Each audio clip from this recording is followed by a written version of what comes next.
नमस्कार दोस्तों, आप सभी का स्वागत है हमारे YouTube चैनल में।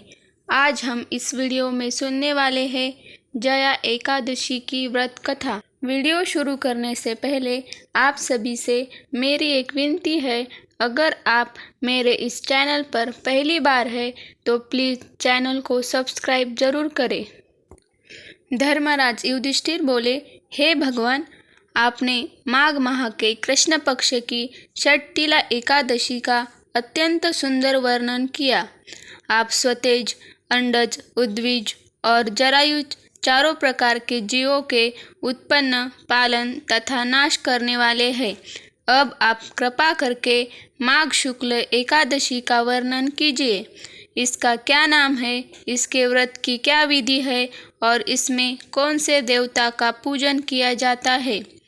श्री कृष्ण कहने लगे, हे राजन, इस एकादशी का नाम जया एकादशी है।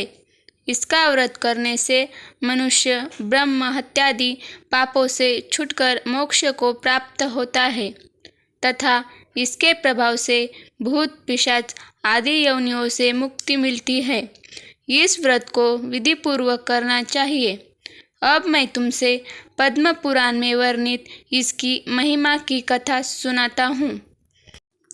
देवराज इंद्र स्वर्ग में राज करते थे और अन्य सब देवगण सुखपूर्वक स्वर्ग में रहते थे। एक समय इंद्र अपनी इच्छानुसार नंदनवन में अप्सराओं के साथ विहार कर रहे थे और गंधर्व गान रहे थे। उन गंधर्वों में प्रसिद्ध पुष्पदंत तथा उसकी कन्या पुष्पवती और चित्रसेन तथा उसकी स्त्री मालिनी भी उपस्थित थे।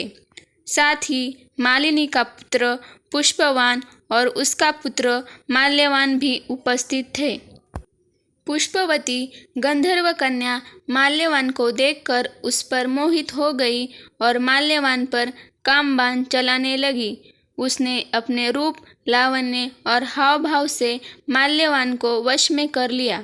हे राजन, वह पुष्पवती अत्यंत सुंदर थी।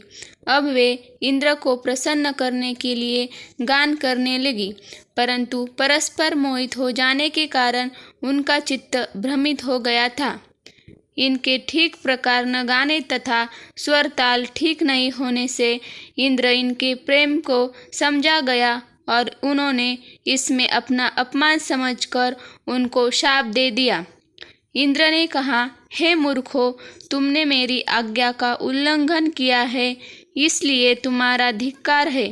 अब तुम दोनों स्त्री पुरुष के रूप में मृत्युलोक में जाकर पिशाच रूप धारण करो और अपने कर्म का फल भोगो। इंद्र का ऐसा शाप सुनकर वे अत्यंत दुखी हुए और हिमालय पर्वत पर दुखपूर्वक अपना जीवन व्यतीत करने लगे। उन्हें गंध, रस तथा स्पर्श आदि का कुछ भी ज्ञान नहीं था। वहाँ उनको महान दुख मिल रहे थे। उन्हें एक क्षण के लिए भी निद्रा नहीं आती थी। वह जगह अत्यंत शीत थी, इससे उनके रोंगटे खड़े रहते थे और मारे शीत के दांत बजते रहते। एक दिन पिशाच ने अपनी स्त्री से कहा कि पिछले जन्म में हमने ऐसे कौन से पाप किए थे जिससे हमको यह दुखदायी पिशाच योनि प्राप्त हुई। इस पिशाच योनि से तो नरक के दुख सहना भी उत्तम है, अतः हमें अब किसी प्रकार का पाप नहीं करना चाहिए। इस प्रकार विचार करते हुए वे अपने दिन व्यतीत कर रहे थे। दैव योग से तभी माघ मास में शुक्ल पक्ष की जया नामक एकादशी आई। उस दिन उन्होंने कुछ भी भोजन नहीं किया और न कोई पाप कर्म किया, केवल फल फूल खाकर ही दिन व्यतीत किया और सायंकाल के समय महान दुख से पीपल के वृक्ष नीचे बैठ गए। उस समय सूर्य भगवान अस्त हो रहे थे। उस रात को अत्यंत ठंड थी, इस कारण वे दोनों शीत के मारे अति दुखित होकर मृतक के समान आपस में चिपटे हुए पड़े रहे। उस रात्रि को उनको निद्रा भी नहीं आई। हे राजन, जया एकादशी के उपवास और रात्रि के जागरण से दूसरे दिन प्रभात होते ही उनकी पिशाच योनि छूट गई। अत्यंत सुंदर गंधर्व और अप्सरा की देह धारण कर सुंदर वस्त्राभूषणों से अलंकृत होकर उन्होंने स्वर्गलोक को प्रस्थान किया। उस समय आकाश में देवता उनकी स्तुति करते हुए पुष्प वर्षा करने लगे। स्वर्गलोक में जाकर इन दोनों ने देवराज इंद्र को प्रणाम किया। इंद्र इनको पहले रूप में देखकर अत्यंत आश्चर्यचकित हुआ और पूछने लगा कि तुमने अपनी पिशाच योनि से किस तरह छुटकारा पाया, सो बताओ। माल्यवान बोले कि हे देवेंद्र, भगवान विष्णु की कृपा और जया एकादशी के व्रत के प्रभाव से ही हमारी पिशाच देह छूटी है।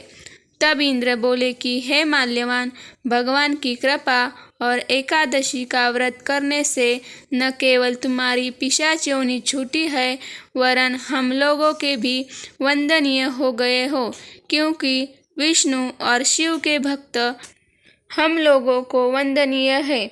आप धन्य है। अब आप पुष्पवती के साथ जाकर विहार करो। श्री कृष्ण कहने लगे कि हे राजन, इस जया एकादशी के व्रत से बुरी योनि छूट जाती है। जिस मनुष्य ने इस एकादशी का व्रत किया है, उसने मानो सब यज्ञ, जप, दान आदि कर लिए हैं। जो मनुष्य जया एकादशी का व्रत करता है, वो अवश्य ही 1000 वर्ष तक स्वर्ग में वास करते हैं। ये थी जया एकादशी की व्रत कथा। अगर आपको ये कथा पसंद आई है तो प्लीज़ चैनल को सब्सक्राइब ज़रूर करें और बेल आइकन को प्रेस करें ताकि हमारे नए वीडियो की नोटिफिकेशन आप तक पहुँचे।